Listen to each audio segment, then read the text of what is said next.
Senate is about Nigeria and Nigerians.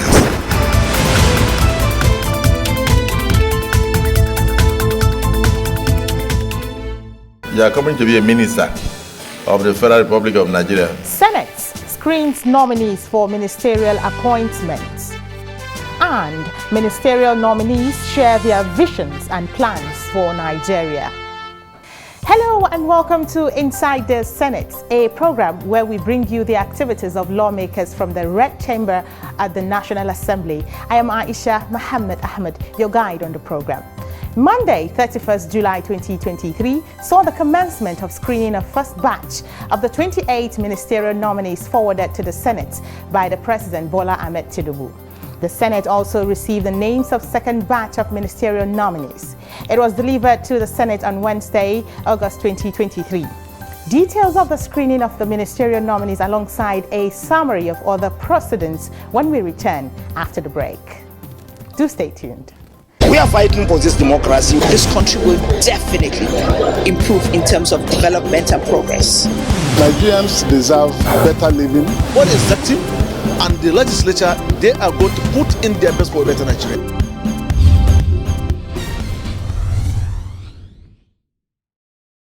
Thanks for staying tuned. Last week, the list of second batch of ministerial nominees was presented to the 10th Senate. The list, which contained 19 names, were handed over to the President of the Senate by the Chief of Staff to the President of the Federation, Right Honorable Femi Gbajabiamila. The second list of nominees had 5 former governors and 3 senators.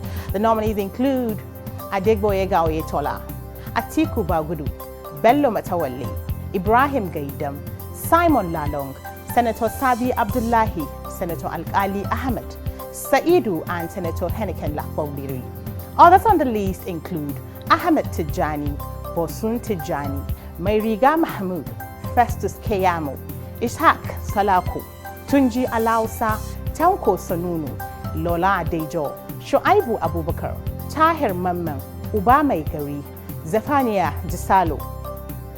The Senate commenced screening of the first batch of the senators on Monday, 31st July 2023, and that of the second batch on Friday, 4th August 2023. Our first report on the program brings you a highlight of the screening exercise carried out by the Senate of the Federal Republic of Nigeria. Keep watching. The atmosphere at the reception of the National Assembly was charged with anticipation and excitement as the 10th Senate of Nigeria screened nominees for ministerial positions. Nominees, their friends and supporters arrived, adorned in formal attire and wearing hopeful expressions, filling the air with a sense of importance and significance. The nominees' entourages boast with animated conversations and nervous laughter, reflecting the weight of the occasion.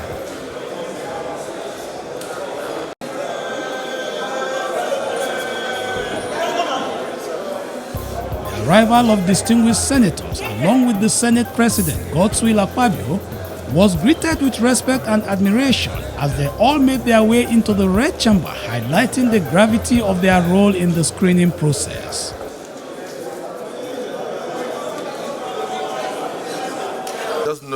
After entertaining a number of legislative matters in form of motions and bills, the Senate reverted to the Committee of the Whole to begin the screening of the nominees. One after the other, the nominees were invited into the Red Chamber. To begin, each of them gave a brief introduction of themselves. I had both political, legislative, executive, and judicial sojourn. In 2014, I resigned and went to run for the governorship of Rivers State. I became the governor of Rivers State in 2015. Again, I recontested in 2019 and won. To the glory of God, I served out my tenure May 29, 2023. I was a member of House of Representatives from 2007 to 2023, a commissioner in Abia State in 2002. And we know After self-introduction by the nominees, senators took turns to ask them questions related to nation building and development. The nominees on their part responded to the questions, each one sharing ideas and plans to implement if confirmed. If you look at our budgetary system, compare vis-a-vis the revenue, the distribution and the allocation of these resources, do you still think the budgetary system we are adopting at this moment is good for this country? When we see the kind of difficulty that leads to reconciliation upon reconciliation and disagreement between the fiscal division of resources between the federals and the state, definitely there is need for more resources to ensure that the financial relationship between the federal and states and local governments is kept up to date and constitutional. What do you intend to do more? One, as I said, on infrastructure or what you already have existence now, and two, what do you intend to do on our own local people that you pound at least 20, 30 in a household? If care is not taken, you will find out that there is 3 poor people with the father, with mother, and 3 or 4 children in one room. So what do we do?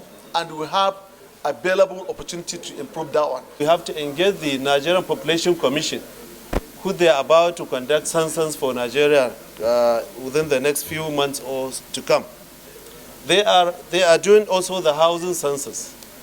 We need to rely on them. Maybe when I become the minister, I will have to engage them to ensure that they include the data capture for even the number of houses we are having in relation to the population we are having. From there, you can know what is the deficit. the wonderful work you did in rivers, are you going to replicate that in any ministry that you find yourself when after you've been cleared to be a minister in this country? These things can be achieved if you are committed, if you have passion for the job. There are so many people who want to be minister, who want to be governor, for the sake that I was a governor, for the sake that I was a minister. But there are those who say, look, what do I want to offer? Am I committed to this job? And I thank Mr. President for nominating me. I believe, knowing how hungry Mr. President is to solving the problems of Nigeria, we have no choice but to give him that required support. And I can assure you, if I'm confirmed, in whatever capacity, Mr. President will not regret nominating me. I'd like to ask what your intentions are if you were in such a ministry as trade and investment to stimulate the growth of that sector. Also, there are issues of multiplicity of agencies intervening in that sector. How do you intend to eliminate that duplication and streamline the interventions from agencies? We improve the land reform of each state because the businesses are within the state. The economy of this country is within the state, and that's the responsibility of the state governors.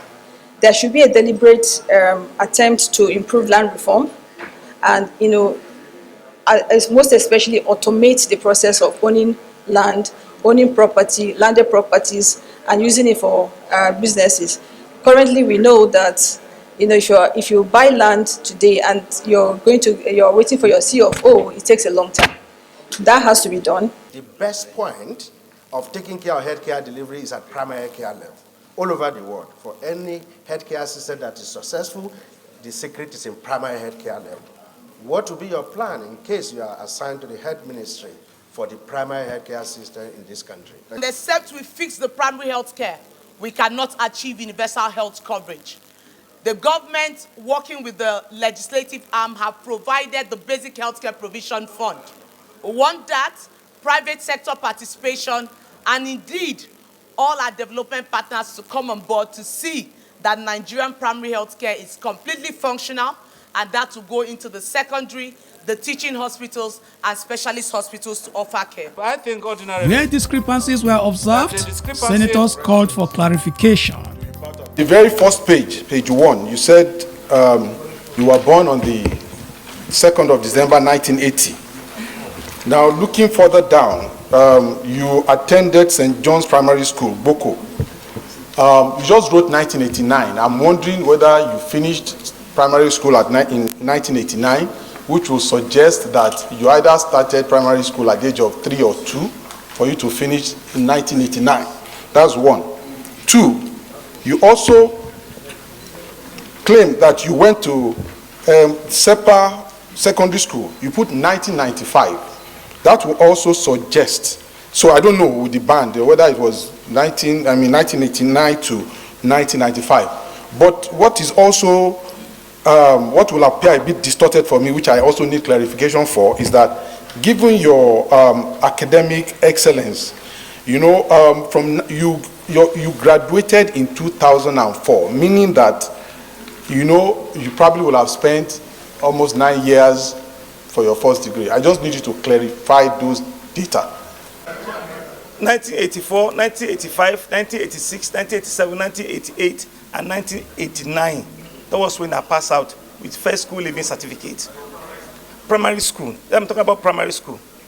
Then I further my secondary school in 1990.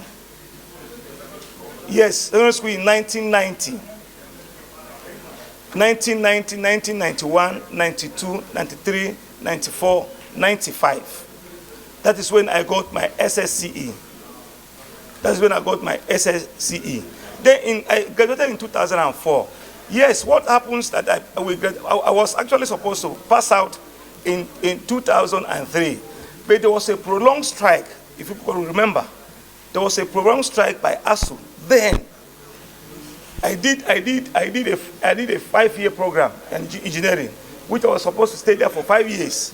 But because of the prolonged strike, I spent 6 years for the program.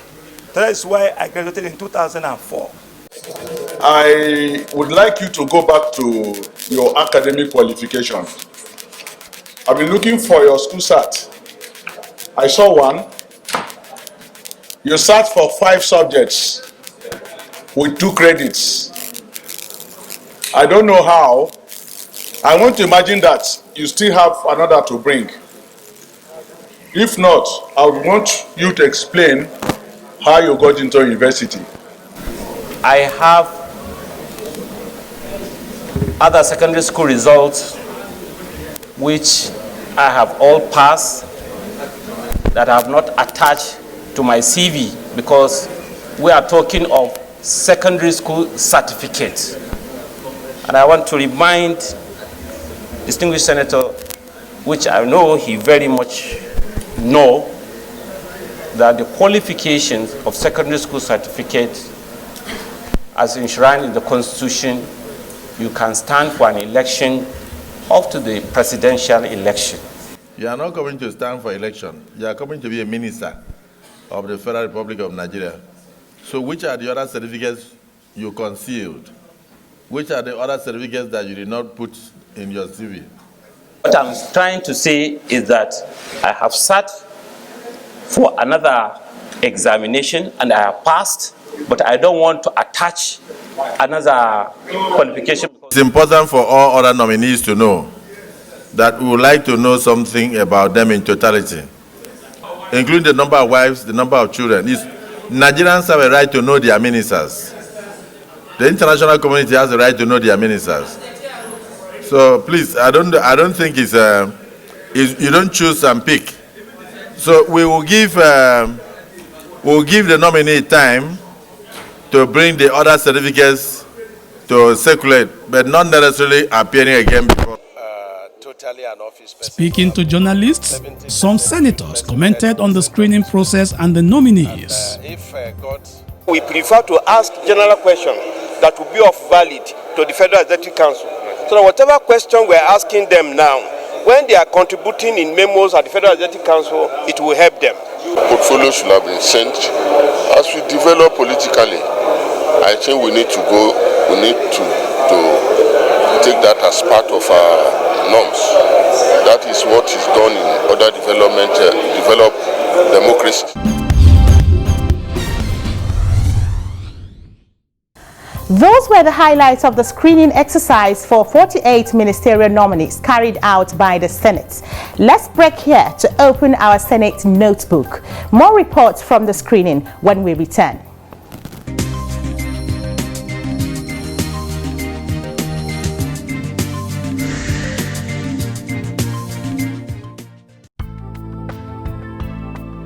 Section 142, subsection 2 of the 1999 Constitution as amended gives the President power to nominate persons for the post of ministers of the government of the Federation, who in turn have to be confirmed by the Senate. The Constitution did not specify the way and manner by which the Senate should confirm a ministerial nominee. However, Section 147, subsection 6 gives the Senate 21 days within which to complete the screening. The Senate is, however, guided by its standing rules on the way and manner of the screening. For instance, Order 120 of the Senate Rules on Proceedings of Nomination states that the Senate or its committee shall sit in open session unless the Senate or the committee by a majority vote decides otherwise. Standing before the senators, each nominee will be asked questions, and their response may determine whether they are considered by the lawmakers to be suitable or not for appointment. After the scrutiny, the Senate President will seek the permission of senators to confirm the nominees for ministerial appointments. If the majority of the senators vote in support of the nominations, the Senate President will then announce confirmation of the nominees one after the other.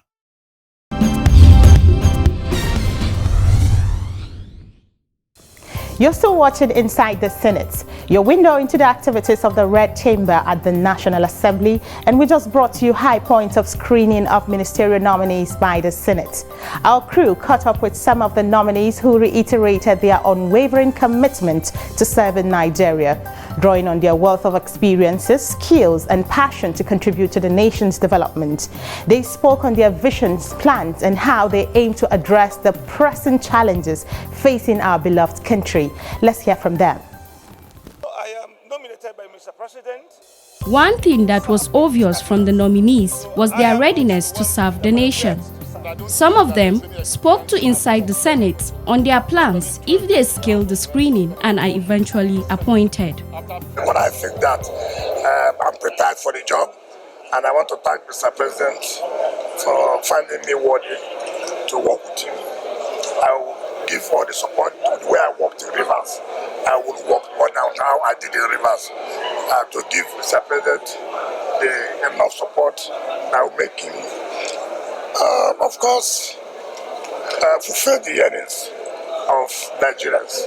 That is what we're here to do. The President of the country said he will kill all the baboons. I'm going to join him to kill all the baboons so that everybody will be part of this country. No favoritism, no all those rubbish that they used to do. They will tell you, you bring, when you're rich, that's when you can get something to do. When you're not rich, like all of you are with me, I am not rich, then you can't get anything. Then this time around, a barrow pusher will get a contract to move block in this site where they are doing contracts, and it will be a contract to him. He will have a contract paper just to move the blocks, and that will give him enough opportunity to make something and feel like a Nigerian. I've been fortunate and lucky with the blessings of the Almighty that I have served in the executive before. I have served in the legislature for 3 terms and also have served in the party for 2 years. So I'm very happy and that I have a wide horizon of experience from all, from the executive, legislature, and the party. So I think there's over a period of 26 years. So I believe that will come to bear when I assume office. As a lawyer, my major concerns is or should be in respect of, 1, promoting the rule of law. That is very cardinal, because without the rule of law, you will not have provided the enabling environment for socio-economic development of the nation. Number 2 is to ensure that the judiciary, the rate at which the course of justice travels is faster than it presently is. I came from the executive. I was commissioner, I was local government chief chairperson at that grassroots level. And then having served 16 years in the parliament, I've chaired several committees, women in parliament and all sorts. And I've been a principal officer where you oversight all the committees, deputy chief whip. And so, what else am I looking for to spur me up? I know the challenges we have in this country now, and I know the renewed hope agenda of our president. When asked if they had particular ministries they preferred to be appointed to, some of the nominees had this to say. Whatever the president, President Bola Ahmed Tinubu, deems fit for me to serve in, so I don't have any preference. I've been into humanitarian things so many years, and I've been into fighting for the voiceless, the physically challenged, the less privileged. And let me tell you something, people come with their crowd. My crowd are physically challenged people, they're out there. I can work in any ministry. Thank you so much. Thank you.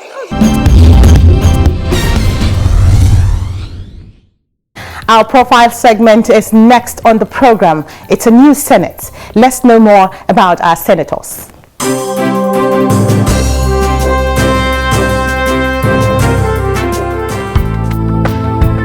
Senator Simon Markwon Davo was born on 25th July 1968. He attended LEA Primary School, HOSS Riom, GSS, ROPP, Barkin Ladi, and the School of Preliminary Studies, Kefi, Nasarawa State, before proceeding to the University of Jos, where he graduated with a Bachelor of Arts in 1991. He also had an advanced studies at Bayreuth University in Germany, where he obtained an MA in 1997. He again went to the University of Jos for a second spell in the year 2000 and obtained a Doctor of Philosophy, PhD in Religious Studies, Education and Conflict Management. Before joining politics, Senator Markwon was a senior lecturer in the Faculty of Education and Religious Studies in the University of Jos. Senator Markwon ventured into mainstream politics in 2008. He was elected Executive Chairman of Riom Local Government Council in 2009 and served in that position until 2011 when he was elected into the House of Representatives to represent Barkin Ladi Riom Federal Constituency. He was re-elected into the same position in 2019 and served to 2023. He contested for the Senate seat to represent Plateau North Senatorial District on the platform of the People's Democratic Party, PDP, in 2023 and won. Even though he is a first-time senator in the 10th Assembly, he was appointed into the position of Minority Leader of the 10th Senate. His legislative interests include fiscal responsibility, employment and labor, religious equity, as well as education.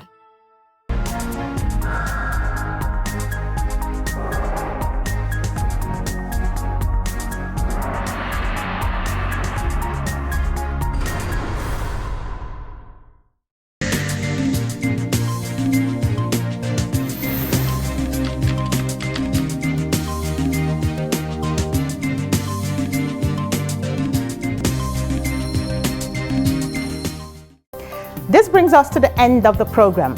Inside the Senate will return with another fresh package of legislative business in the Senate wing of the National Assembly. Until then, do stay safe and God bless Nigeria.